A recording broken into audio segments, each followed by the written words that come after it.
আদি ইনস্টিটিউটের পক্ষ থেকে আপনাদেরকে স্বাগত জানাচ্ছি। আজকে আমাদের ছবি আঁকার বিষয় হচ্ছে জল রং। আচ্ছা, জল রংটা আপনারা কিভাবে করবেন? জল রং তো মূলত মিক্সড কালারই বেশি হয়, কিন্তু প্রাথমিক অবস্থায় আপনাদেরকে করতে হবে সিঙ্গেল কালার।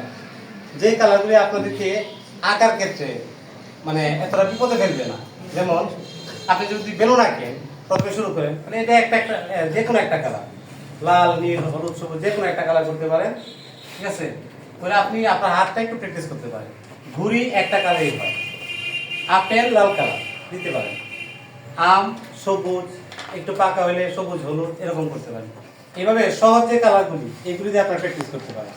করতে পারেন আপনার একটা পাতা, একটা বল, ঠিক আছে, পতাকা, এই জিনিসগুলি করে আপনারা নিজের হাতটাকে একটু চালু করতে পারেন। যেমন আমি আপনাদেরকে এখন দেখাইতেছি একটা গাছ দেখাইতেছি, গাছটাও সহজ, সুন্দর।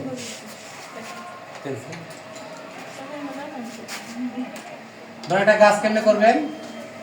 গাছটা আপনি এনে একটা বীজ চিহ্ন দিতে পারেন, তারপরে একটা লম্বা দাগ নিচের দিকে নিলেন,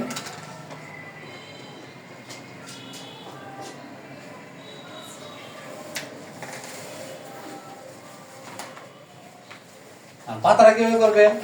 আপনার পাতা শেপটা সুন্দর করার জন্য আপনি প্রথমে একটা